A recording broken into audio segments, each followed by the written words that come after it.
Boa noite, queridos amigos do Grupo Espírita Paulo e Estevão. Boa noite vocês que estão chegando para mais uma live do Evangelho que acontece todas as quartas-feiras aqui no @jep.oficial Instagram do Grupo Espírita Paulo e Estevão. Sejam todos muito bem-vindos. Boa noite, Jaci Ferrari, Kátia Marques, Cledeon. Boa noite, Isabelle, Isa, Lili, boa noite. Seja bem-vinda, Vanessa Kelly. Amanda, boa noite. Meire Serrano, boa noite. Oi, Malu, boa noite, bem-vinda. Cacau Almeida, seja bem-vinda. Obrigada, Isa. David Soares, boa noite. Luiz Escafa, boa noite você também. Camille Faria, seja bem-vinda. Seu Álvaro Neto, senhor chegou, boa noite. Bel Ravi, boa noite. Tanise. Maria Clarice, boa noite. Boa noite, mamãe, seja bem-vinda. Paulo, boa noite. Camille, boa noite. Sejam todos bem-vindos. Vamos chegando, nos reunindo aqui virtualmente, Fabiana, nos juntando nessa mesma vibração em torno do Evangelho. Esse é um momento em que nós nos reunimos virtualmente, mostrando que nem sempre a gente precisa estar perto fisicamente para estar perto espiritualmente. Nós estamos aqui conectados uns aos outros pelos mesmos propósitos, em torno do tema do Evangelho, mesmo sem estarmos presencialmente no mesmo lugar. Cada um de onde está se reúne, participa desse grande encontro. Ítala, seja bem-vinda. Tarciana, sejam todos bem-vindos. Vamos então começando aqui. Muita gente acenando. Celi, seja bem-vinda. E a gente vai começar então a preparação do nosso ambiente com a leitura de uma mensagem. Costumeiramente, nas atividades espíritas, faz-se uma prece de abertura. Aqui eu faço a leitura de uma mensagem. Elísio, bem-vindo. Ana Holanda, minha amiga, seja bem-vinda. Conheço a Ana Holanda de antigos carnavais do Grupo Espírita Paulo e Estevão. Os carnavais espíritas. Os carnavais espíritas são as nossas reuniões no Centro Espírita, reuniões de muita alegria. E vamos aqui, começando então com essa leitura da mensagem, que tem o propósito de ir nos ambientando mentalmente a esse lugar psíquico em que nos reunimos agora. E a mensagem já vai trazendo um pouco do tema do Evangelho. Então eu escolho mensagens que tragam esse convite à reflexão positiva, à reflexão em torno do bem. Aqui escolhi uma mensagem do livro Cura Teu Coração. Então esse livro de Vanderlei Pereira, que foi trabalhador da casa, é o livro escolhido para a leitura da mensagem. E a mensagem que será lida agora na abertura é a exemplo de Jesus, que é o grande autor do Evangelho, motivo do nosso encontro. Não trates mal ninguém. Quando estiveres a ponto de explodir, respira fundo, como quem busca no seu eu profundo o melhor para ti, a paz que queres. Conversa mentalmente, se puderes, com Deus na intimidade do teu mundo, e nisso encontrarás o mais fecundo sentimento de amor, porque não feres. recorda que Jesus, mesmo insultado, não reagiu, permaneceu calado, pedindo a Deus para o agressor perdão. Se queres superar-te nessas crises, jamais revides, antes suavizes a própria voz, desarma o coração. Esse convite para que a gente ofereça a outra face numa situação difícil, numa contenda, porque às vezes a gente está no meio de um debate, de uma discussão, e é importante que nós tomemos consciência se realmente essa conversa está fluindo. Quando você está numa briga, numa disputa, às vezes uma disputa verbal, nem sempre você está querendo ouvir o que o outro está dizendo, nem o outro está ouvindo o que você está dizendo. E aí entram os gritos, que vai vencer aquele que grita mais alto, aquele que se impõe mais à força. Mas ninguém está querendo ouvir ninguém. Então essa é a hora de silenciar. A gente cala um pouco, silencia, tenta mudar essa energia através do afastamento, da prece. E aí depois nós vamos tentar ajeitar aquilo que pede, que às vezes nem pede que a gente dê atenção, mas aquilo que pede que a gente dê atenção, a gente vai tentar ajeitar com outro ânimo, com outro espírito. Então, um momento de reflexão em torno do Evangelho é esse momento da gente ir esfriando as nossas cabeças para entrar talvez em conversas mais sérias, para refletir acerca da vida com mais lucidez, para tomar decisões com maior prudência. É sempre bom a gente fazer uma leitura do Evangelho, uma prece, uma leitura de algum tema elevado nesses momentos, para que nós possamos nos guiar pelos nossos corações acalmados, porque é dentro dos nossos corações acalmados, dos nossos corações pacificados, que Deus fala. É aí que nós escutamos, sentimos a presença de Deus, escutamos a voz de Deus. No nosso silêncio, naquele momento de quietude, em que nós humildemente pensamos, pode ser que eu não esteja vendo tudo. E talvez exista algo que eu possa ver aqui na minha quietude.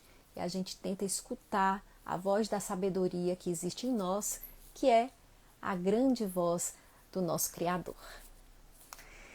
Então vamos aqui só alguns avisos, né? Os avisos, eu deveria ter começado até dando os avisos, comecei pela mensagem, avisando que na palestra pública de sexta-feira, todas as sextas-feiras, às 20 horas, nós temos uma palestra aqui no Instagram, transmitida como essa live, mas que acontece presencialmente no Grupo Espírita Paulo e Estevão, do bairro Água Fria.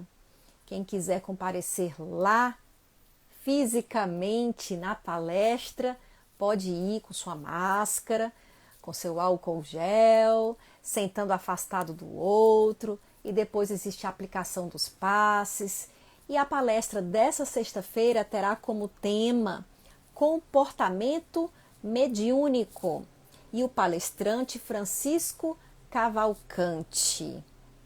Avisamos também para quem quiser ir presencialmente para o Paulo e Estevão, que às quartas e quintas-feiras as atividades do ATE, Atendimento Espiritual, estão funcionando, abertas ao público.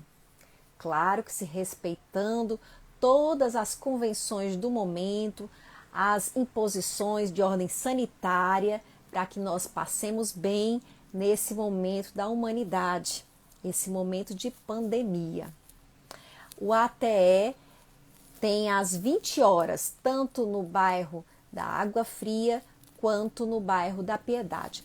Todas as atividades do Grupo Espírita Paulo e Estevão estão expostas no site do GEP, que é www.gep.org.br. Lá vocês podem olhar. Quem quiser conhecer a doutrina espírita, estudar o espiritismo, conhecer quais são os princípios dessa doutrina, o melhor local é nos grupos de estudo. Esses grupos de estudo se chamam Estudo Doutrinário Espírita, o ED.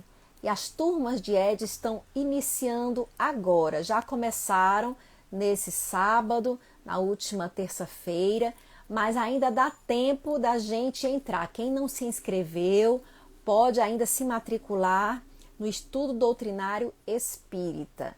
Se você já fez o ED 1, 2, você se matricula naquele que dá sequência aos seus estudos. Para quem não conhece a doutrina espírita, não conhece o estudo do espiritismo, nós recomendamos, é claro, o ED 1, a primeira turma, a turma introdutória do estudo do espiritismo. Dados os avisos, vamos começar aqui o nosso comentário em torno do evangelho dessa noite. Silvia chegou, deu boa noite a todo mundo. O Ivan, boa noite você também. Lúcia, Patrícia de Brasília. Seja bem-vinda, Patrícia. E aqui o Fausto Bartoli também chegando. Regina Nunes, boa noite. A Juliana pedindo os horários, eu acho que eu dei às 20 horas. E a gente pode sempre verificar também no site do GEP. Presencial existe sim, como disse, a atividade presencial. Aqui o seu Álvaro me dando boa noite. Juliana está perguntando onde se matricula para o ED. As matrículas podem ser feitas por WhatsApp, podem ser feitas no site da casa ou presencialmente nas livrarias da Piedade ou do bairro Água Fria. Ah, qual é o WhatsApp? Quando a gente terminar aqui essa live, você dá uma olhada no feed aqui do @gep.oficial. Existem uns posts que tem falando do ED e tem o número do WhatsApp pelo qual você vai poder fazer a sua matrícula no Estudo Doutrinário Espírita. Vamos então ao estudo do Evangelho, gente. O que é o tema dessa noite? Aqui nas lives da quarta-feira, a gente está estudando o tema do Evangelho da quinta-feira presencial lá no GEP, tanto da Piedade quanto da Água Fria. Então, o tema dessa noite é utilidade providencial da riqueza, provas da riqueza e da miséria. Como eu tenho explicado em algumas lives, o Evangelho segundo o Espiritismo é um livro que traz as interpretações espíritas do Evangelho de Jesus. Aí nós temos um capítulo falando de algum tema moral abordado por Jesus, alguma parábola, alguma pregação de Jesus. A seguir, temos os comentários de Allan Kardec e depois as instruções dos espíritos. Nós estamos aqui com um comentário do Allan Kardec, no capítulo 16, intitulado Não se pode servir a Deus e a Mamon, que foi uma frase de Jesus. E o item que nós estamos estudando hoje é o item 7, esse que é intitulado Utilidade Providencial da Riqueza, Provas da Riqueza e da Miséria. Então, Kardec aqui está comentando acerca daquela passagem em que Jesus foi abordado por um jovem que queria alcançar a vida eterna. E ele perguntava para Jesus como deveria fazer. E Jesus perguntava, você cumpre os mandamentos? E o rapaz disse que cumpria todos os mandamentos, que estava dando cumprimento a tudo que era solicitado, né, na lei mosaica. E aí Jesus diz que se ele quiser ganhar a vida eterna, ele se desfaça de tudo que tem e o siga. E aí conta o evangelho que o rapaz baixou a cabecinha e simplesmente foi embora.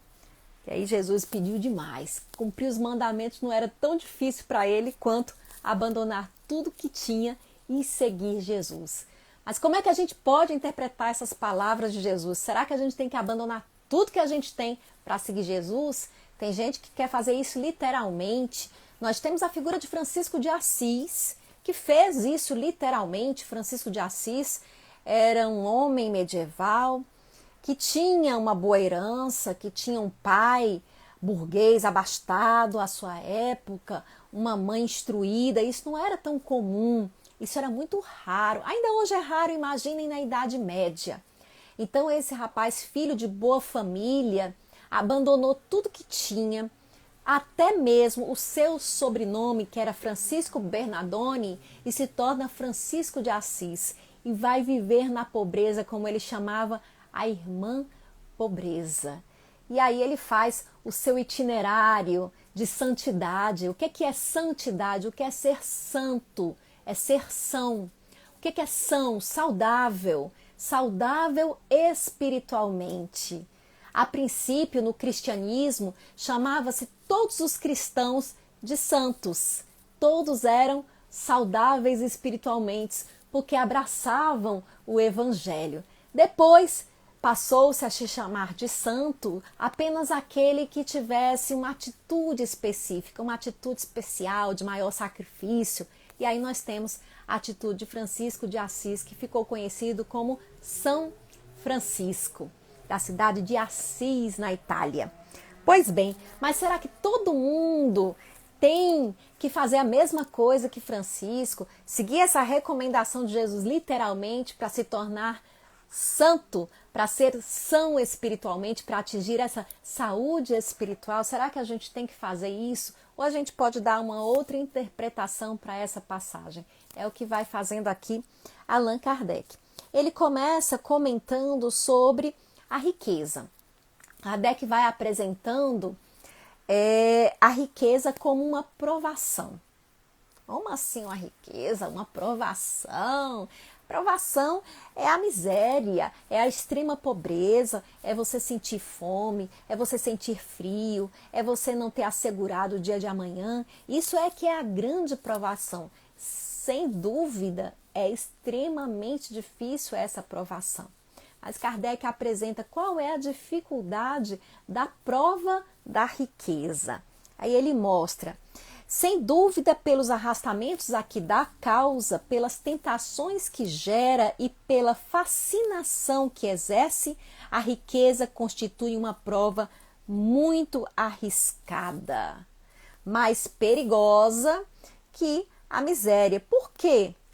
Porque a riqueza, ela nos ilude, ela traz uma ilusão. Então ele está dizendo, ela gera tentações, ela nos arrasta para as ilusões da vida material. Ele fala aqui adiante: o apego aos bens terrenos é um obstáculo à salvação, a essa saúde espiritual. O apego. E agora eu lembro aqui também do budismo, que fala isso, não é? Que a gente tem que se desapegar. Algumas pessoas confundem. Desapegar não é deixar de gostar, não é deixar de apreciar ou deixar de amar as pessoas, ou deixar de gostar do conforto, gostar do estar bem, gostar de se alimentar. É não ter para com isso essa atitude de, como o nome diz, agarrar, colar, como se isso fosse a coisa mais importante, porque todas essas coisas são transitórias. Por isso que Jesus dizia assim: quando ajunteis, melhor dizendo, quiseres ajuntar tesouros, ajunteis os tesouros do céu. Aqueles tesouros que as traças não podem comer, que os ladrões não podem roubar. Porque esses não são tesouros transitórios, é isso que Jesus está dizendo. Que eles não podem ser tirados. Que tesouros do céu são esses? São os tesouros do Espírito, os bens espirituais, as grandezas espirituais, os nossos talentos morais. Isso não nos pode ser tirado. Então Jesus chama atenção para isso. Então ele convida esse rapaz dessa passagem a se desapegar. Desfaze-te de todos os teus bens e segue-me. A gente pode interpretar isso também, gente, de um ponto de vista mais espiritual. O que é que Jesus está dizendo aqui? Se você quer ser feliz, se você quer ser são, se você quer a salvação, como costumamos dizer, abandone as ilusões da matéria. Não é necessariamente abandone a matéria. Não é isso. Abandone as ilusões da matéria. Não se deixe enganar por essa vida material, pelos valores da vida material, pelo que nós acreditamos aqui nesse mundo, que são as coisas que realmente importam e que na verdade são passageiras. Tudo isso é passageiro. A gente se desgasta com tanta bagatela, se estressa, arranca os cabelos e essas coisas nem são tão significativas, nem vão conosco quando nós morremos. E inevitavelmente todos nós iremos morrer. Sinto ter que dar essa informação para quem ainda não tomou consciência de que nós estamos nesse planetinha só de passagem. Nós não vamos ficar aqui, ad eternum, nessa forma material. A gente vai envelhecer. Por mais que você tenha dinheiro e possa esticar todo cantinho de ruga que você tiver para esticar, nós, se tivermos sorte, se vivermos muito tempo, vamos envelhecer e vamos partir desse mundo. O que é que nós estamos cultivando? Será que são apenas esses bens passageiros, nos dedicando tanto a cuidar do que é passageiro e do que realmente importa, não cuidamos? Então, se a gente está falando de cuidado, vamos prestar atenção. Não é não cuidar do que é passageiro, né? O que é passageiro também precisa ser cuidado. O que a gente erra, onde nós erramos, é que nós cuidamos como se fosse nosso, como se fosse ficar para sempre. E é passageiro, e se transforma, e vai. Mas o que fica para o espírito, a gente nem sempre está cuidando. E aí Kardec fala que de fato a riqueza ela pode tornar difícil a jornada, mas não quer dizer que ela torne impossível essa nossa jornada, esse nosso crescimento espiritual. Tudo depende de como nós nos servimos da riqueza, como é que a gente se serve daquilo que a gente ganhou, recebeu da vida em excesso, né? Dos nossos excedentes, dos nossos talentos. E aí eu falei na live passada, torno a dizer nessa live hoje, que essas riquezas também nós podemos olhar de um ponto de vista simbólico, metafórico. Não são necessariamente as riquezas materiais, o quanto que nós temos de dinheiro no banco, mas as nossas riquezas, os nossos talentos espirituais. Para que é que eles nos foram dados? Para que é que a gente recebeu esses talentos? O que eu estou fazendo com os talentos recebidos? Comecemos pelo nosso próprio corpo. O nosso corpo, gente, é uma riqueza. Vocês já viram que fantástico instrumento ele é? A gente recebe um celular que é aquele celular de ponta, aquele que tem uma memória enorme, aquele celular que permite uma fotografia, um registro muito bem feito, aquele celular de design bonito. A gente quer tudo isso, não é verdade? E o nosso corpo é um aparelho fantástico. A memória desse corpo é incrível, a memória dele. Ele tem um design fantástico, ele nos permite habilidades fantásticas, mesmo quando tem um defeito, uma deficiência, tem sempre outra parte que pode ser desenvolvida e compensar aquela deficiência, ele tem a sua utilidade do jeito que nós o recebemos. Então nós temos esse presente, o que é que nós estamos fazendo dos nossos corpos? Desses presentes recebidos, dessas riquezas recebidas. Nós estamos colocando essa riqueza a serviço do mundo para que o mundo se melhore, usando esses talentos que eu tenho, o meu corpo, ou eu estou só cultivando meu corpo, né? Só cuidando da aparência dele, sem utilizá-lo para mais nada, achando ruim porque ele não é bonito como o corpo de fulana, o corpo de cicrano, só lamentando ele não ser do jeito que eu queria, ou eu estou usando esse corpo para o que ele melhor serve, para agir no mundo, para que as minhas mãos possam ajudar a abraçar quando a gente parar, de ter que estar afastadinho, mas as minhas mãos possam me unir ao próximo, possam me colocar a serviço do próximo, a minha boca, os meus olhos, como estou usando esse instrumento, essa riqueza que todos nós recebemos.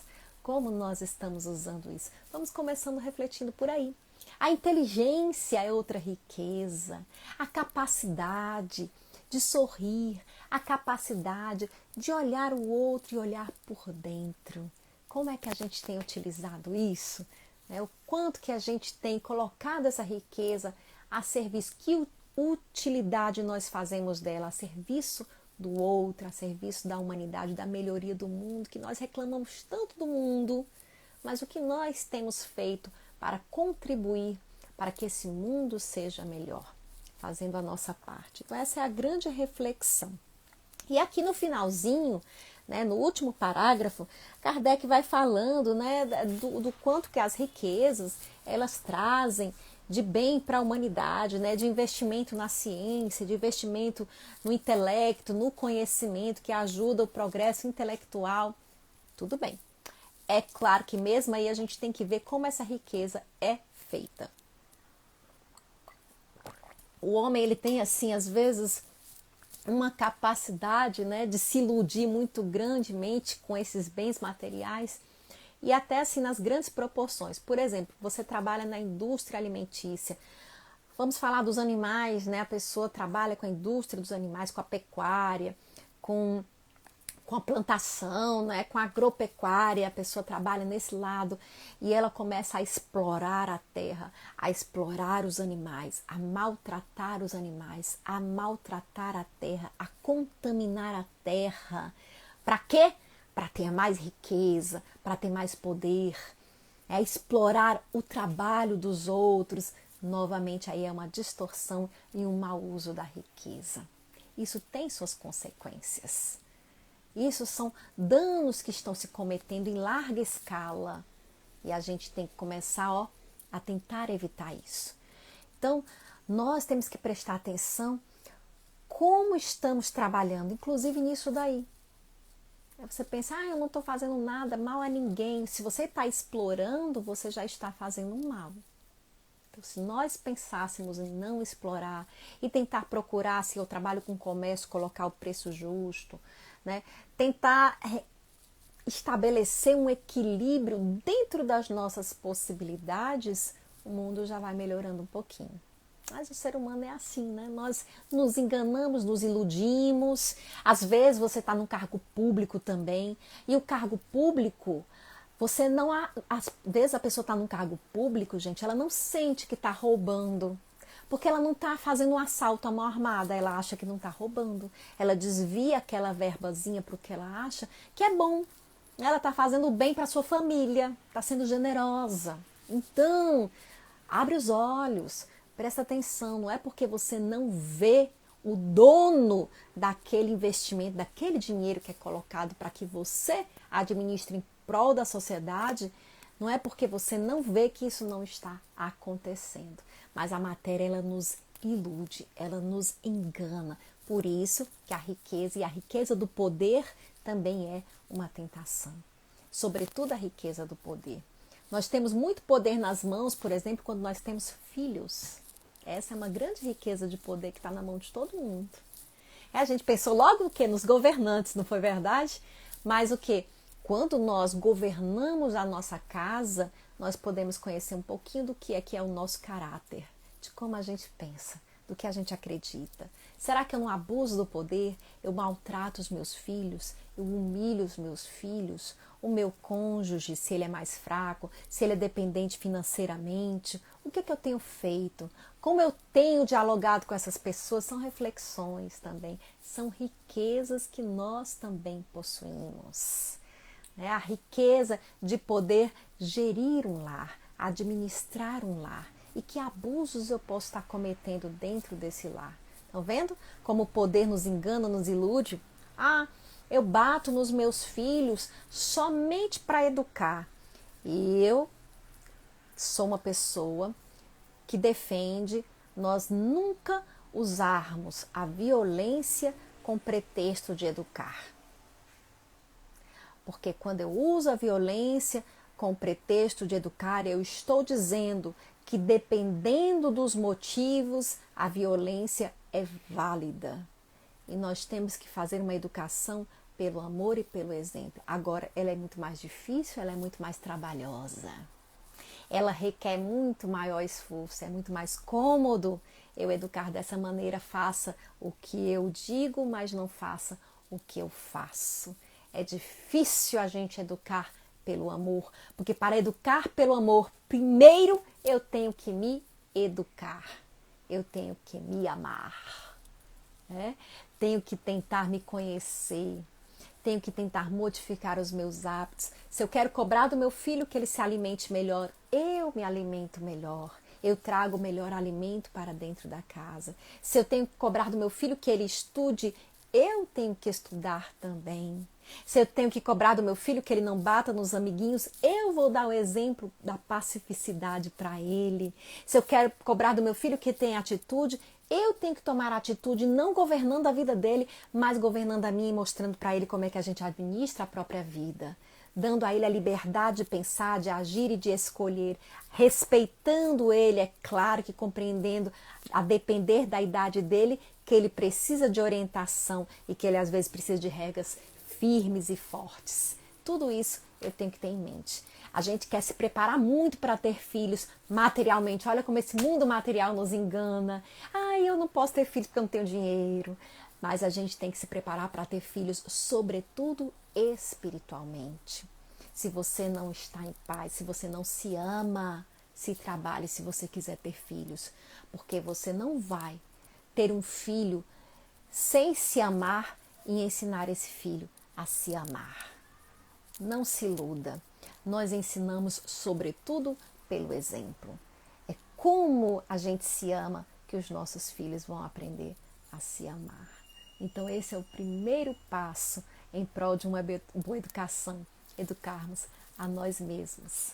Fica aí esse comentário em torno dessas riquezas que nós recebemos. Eu quero ver aqui os comentários de vocês. O que é que vocês estão dizendo que pode dar aqui algum acréscimo ao que nós estamos falando? A empatia depende do nível espiritual de cada um, tá dizendo a Isa. Isso, Isa. Agora, isso vale para a gente compreender o outro, mas a gente vai tentar ser empático, né? A gente vai se esforçar para se colocar. O que é ser empático? Né? Para quem não sabe, é diferente. Empatia, simpatia. Simpático é aquela pessoa que sorri, que cumprimenta, bem educada, que todo mundo gosta, que está sempre feliz, é sempre para cima, essa pessoa é simpática. Empático é a capacidade de se colocar no lugar do outro. Então isso se chama empatia. Eu me coloco com o outro, no lugar do outro. Só que quando eu coloco no lugar do outro, eu não vou me colocar no lugar do outro com a minha experiência de vida. Quando eu vou para o lugar do outro, esse lugar não é um lugar espacial, é um lugar psíquico.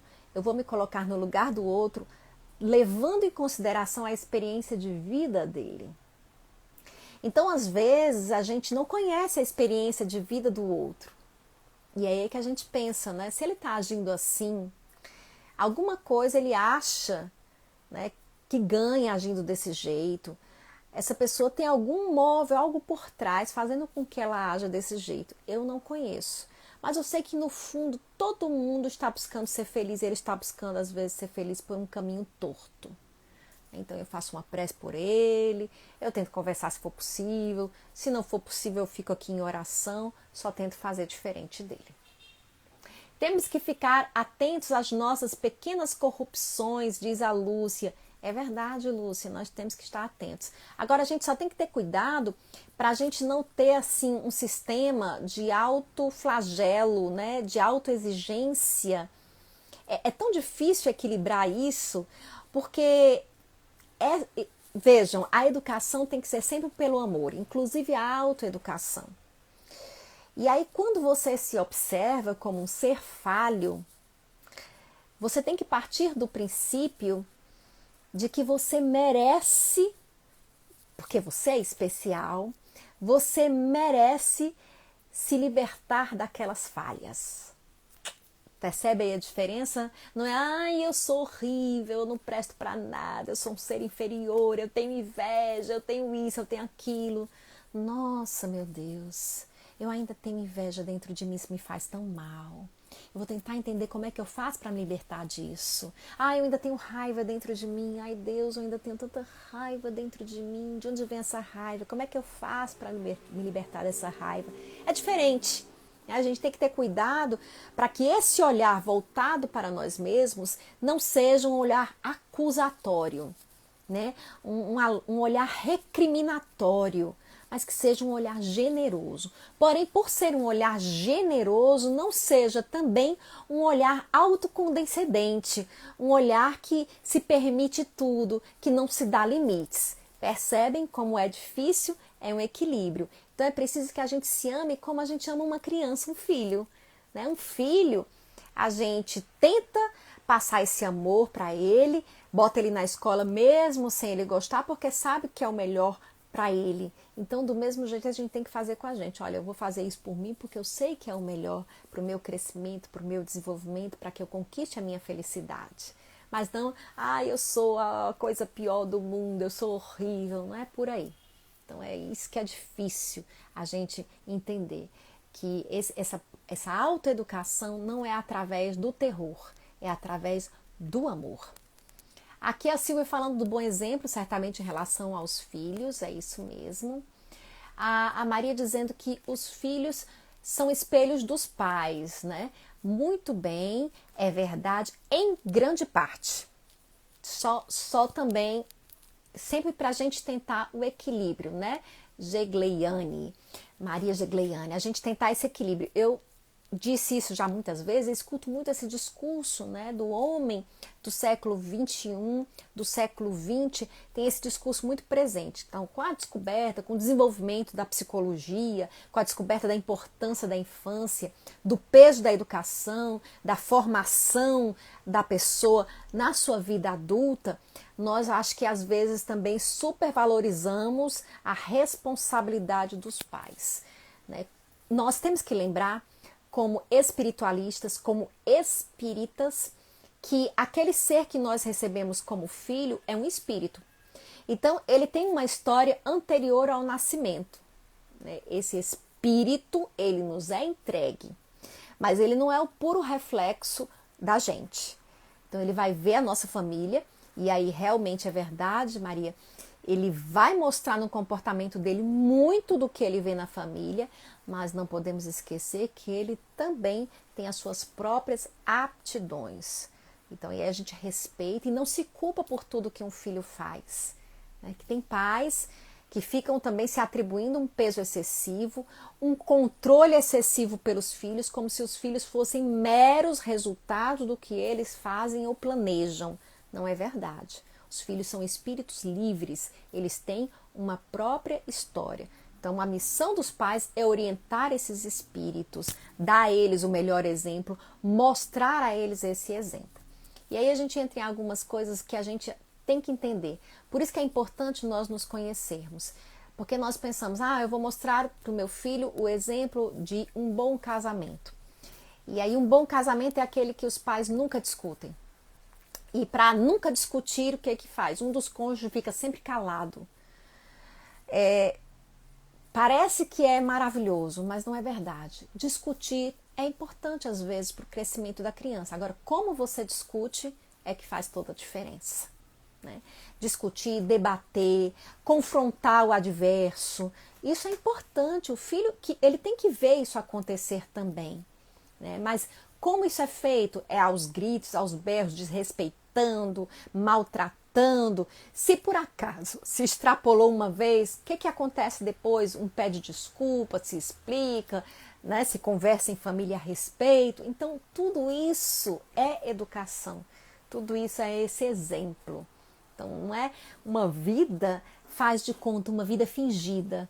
Porque senão o filho vai também aprender uma vida fingida, né? Ou ele vai esperar um cônjuge que se cale, ou ele vai se calar no casamento para manter aquela relação.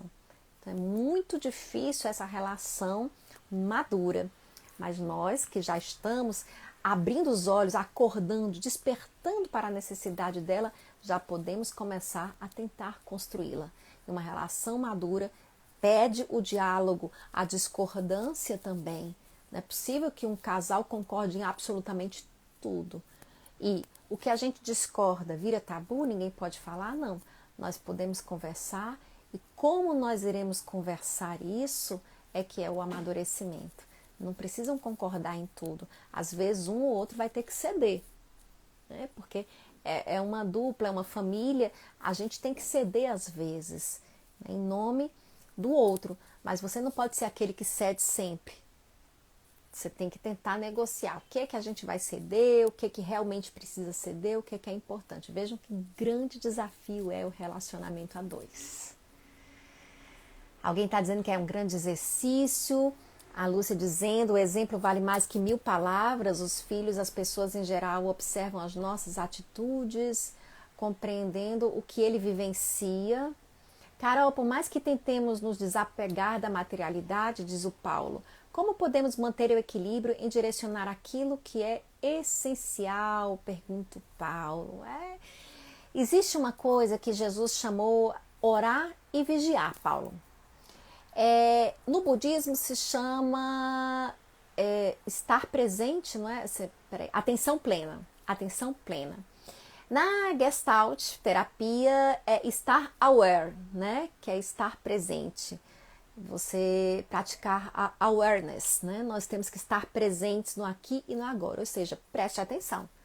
Quanto mais nós nos exercitamos para estar conscientes do que nós estamos fazendo, mais nós conseguimos tomar decisões bem pensadas, voltar atrás imediatamente se a gente cometer um erro, tentar corrigir e manter esse equilíbrio. Então, o segredo é a gente prestar atenção, ter consciência, viver consciente do que nós estamos fazendo. Procurar cada vez mais esse exercício de autoanálise, de procurar as nossas verdadeiras intenções.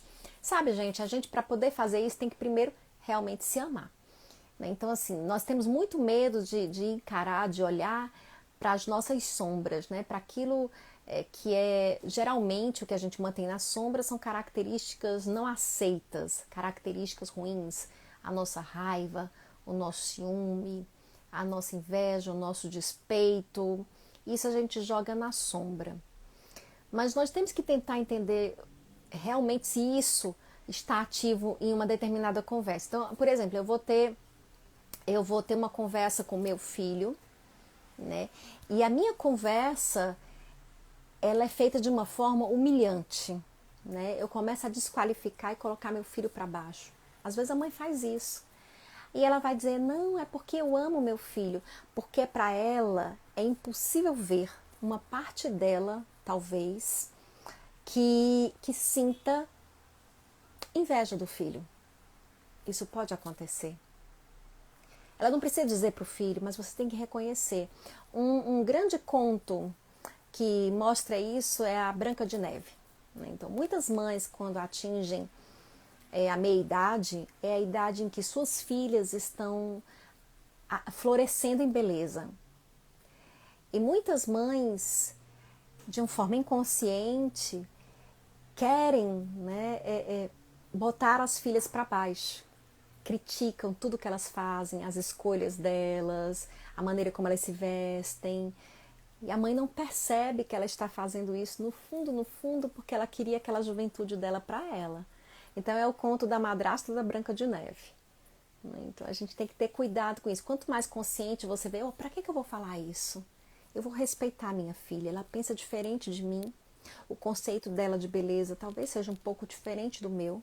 Onde ela se sente confortável não é do mesmo jeito que eu. Faça aqui uma ressalva. Isso é tão difícil de aceitar que nos contos de fadas sempre são as madrastas que fazem essas maldades. Mas as maldades estão dentro de todos nós. Eu digo isso porque eu sou madrasta também. Então, a gente que tem esse lado assim, malzinho, independe da gente ser madrasta. Isso está também nas mães, nos pais. Dentro do amor também se mistura a nossa imperfeição. Então nós temos que estar atentos para evitar que essa imperfeição macule o nosso amor. Então, separar o que eu estou querendo realmente ajudar e até que ponto eu estou querendo machucar o outro. Acontece demais nas grandes conversas, nas DRs. Muitas vezes os casais querem muito mais se machucar do que realmente ajudar. Mas aí, não, mas eu tô falando isso para te ajudar.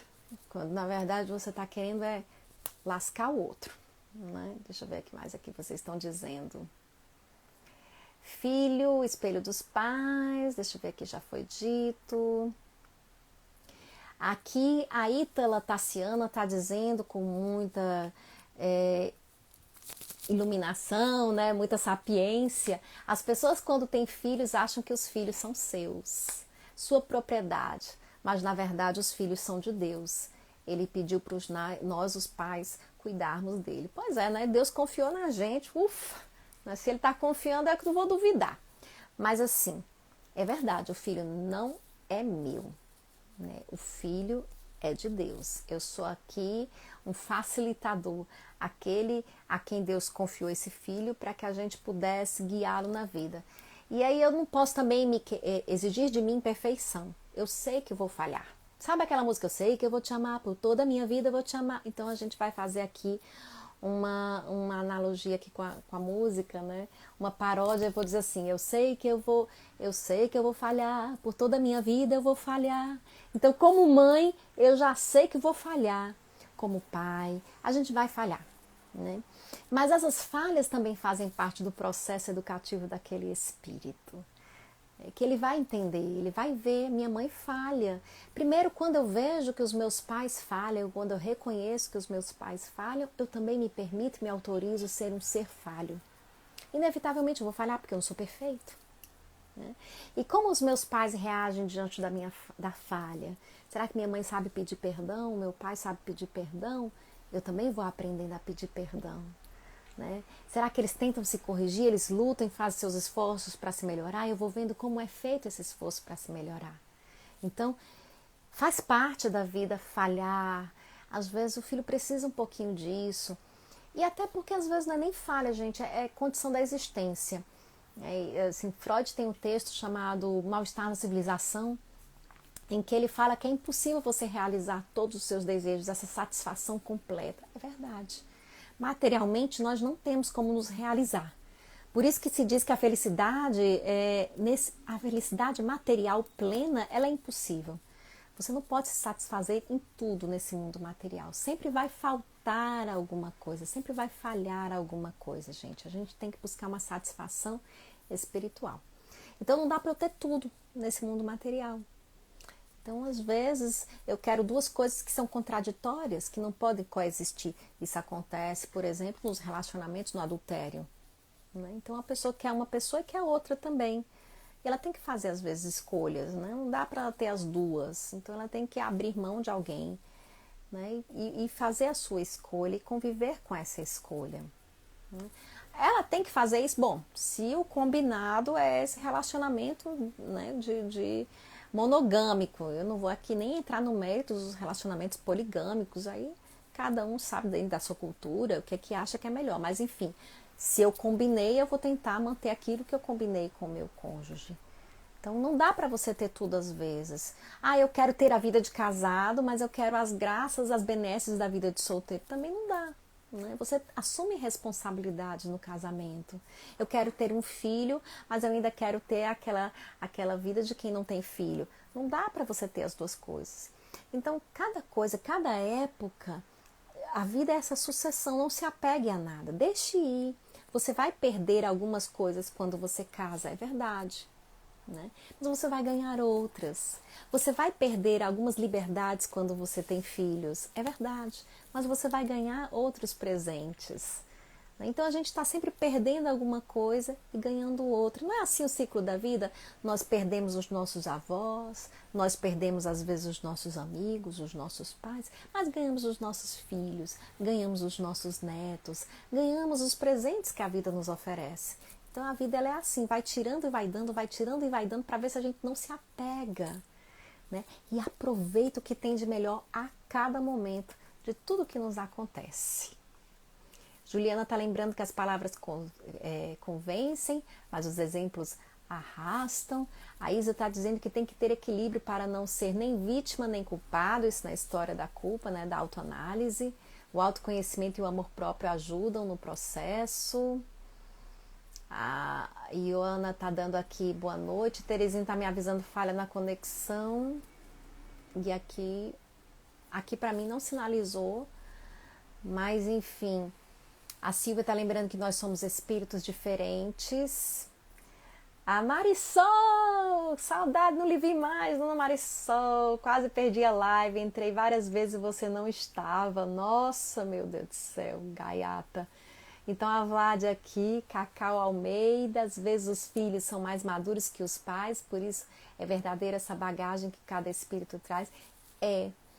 Às vezes também, gente, assim, os filhos são mais maduros que os pais, e isso é uma inversão, né? Mas às vezes também os filhos têm que aprender a deixar os pais, assim, os filhos se tornam adultos, esses filhos maduros, e eles querem ser os pais dos pais. E eu vou dar essa sugestão a você, filho, que quer governar a vida do seu pai, ou cuidar do seu pai. Antes que você nascesse, ele já estava no mundo e ele se virava. Pode confiar que ele vai conseguir se virar. Né? Então a gente tem que ter cuidado para a gente não ficar preso à família original, porque não consegue confiar na capacidade que os pais têm de agirem. Mas lembrem, eles são os pais, eles vieram primeiro. Então nós podemos deixar os nossos pais se virarem. Outra coisa também que eu estava pensando, refletindo um dia desses, né? Eu, meus irmãos, minha irmã, a gente às vezes quer cuidar da nossa mãe. A dona Gracinha, essa que vez quando aqui aparece aqui nas lives, quase sempre a mamãe está aqui nas lives. E aí eu fico pensando, puxa vida, né? A mamãe, ela nos educou, nos criou e ela tem a sua liberdade, a sua capacidade de administrar a sua vida. Né? Ela é uma pessoa que tem consciência e eu acho errado nós ficarmos brigando com os nossos, dando bronca do nosso pai, porque você não está fazendo isso ou fazendo aquilo. Ela sabe das consequências das coisas que ela faz. Eu acho que a gente tem que dar aos nossos pais a liberdade de tomarem suas decisões, mesmo quando eles envelhecem, né? Quando eles se adiantam mais na linha da vida. Assim como nós queremos que as nossas decisões sejam respeitadas. Eu acho que pior do que envelhecer é perder a nossa autonomia. Né? Então a gente não pode tirar dos nossos pais a autonomia deles porque eles envelhecerem. Às vezes eles não estão tão velhos, eles se sentem jovens e eles estão jovens por dentro. Então a gente tem que ver até que ponto realmente os nossos pais não têm a capacidade de autogerirem-se, né? de governarem as suas próprias vidas. Eles estão tendo às vezes limitações físicas por causa do envelhecimento, mas não necessariamente, às vezes tem, mas não necessariamente limitações psíquicas, mentais. Então a gente tem que ter cuidado com isso e respeitar sempre a liberdade que eles têm de escolher. Então eu fico pensando nisso, olha, a gente tem que cuidar da nossa mãe, mas ela é livre, ela é adulta e ela faz o que ela quiser. Deve ser muito chato a gente ver os nossos filhos ficarem adultos e eles de repente quererem mandar na gente.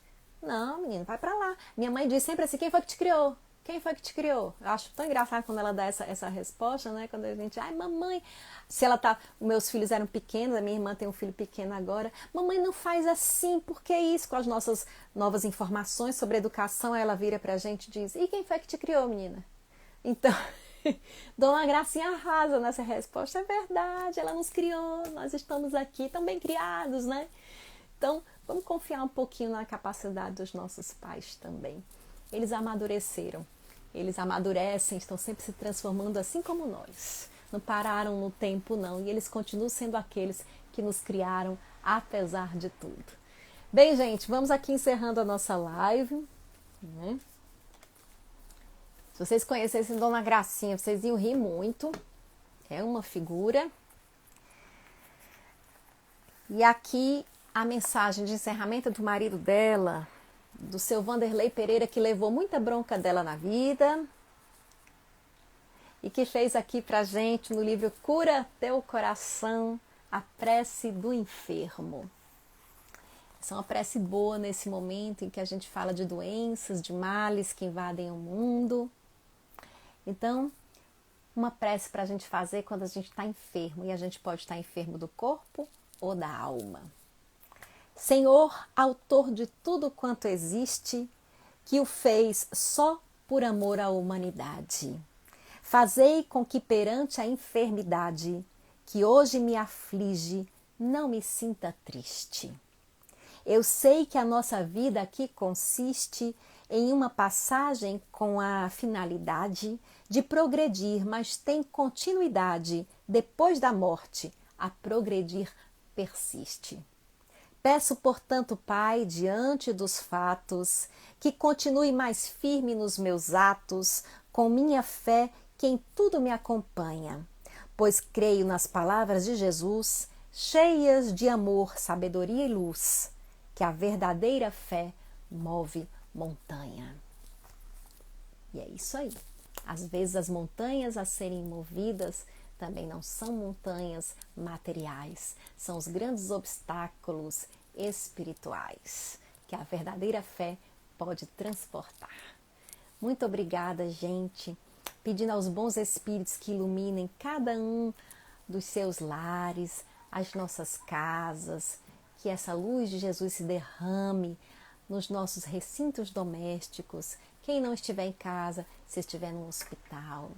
Que essa luz se derrame no ambiente onde você se encontra, no trabalho, na casa de alguém, na rua, enfim, que cada um possa ser abençoado nesse momento, sentir a luz de Jesus penetrando o seu corpo, como se Jesus estivesse impondo as mãos e derramando suas bênçãos sobre você, como se não ele faz isso agora. Sinta essas bênçãos penetrando o seu corpo se você está doente. Elas o estão curando, senão elas o estão fortalecendo, evitando o adoecimento, mas sobretudo o adoecimento moral, porque esse é o pior adoecimento. A pior pandemia, a que mais dura, é a pandemia do ódio, da desavença, da discórdia, do apego aos bens materiais, que ela possa ser desfeita nesse mundo, que nós possamos pôr em prática a vacina contra essa grande doença que já existe, mas que nem sempre nós usamos, que é a vacina do amor. Que Jesus nos abençoe, meus queridos. Muito obrigada pela companhia de cada um de vocês. Vou me despedindo aqui, vendo aqui se vocês falaram.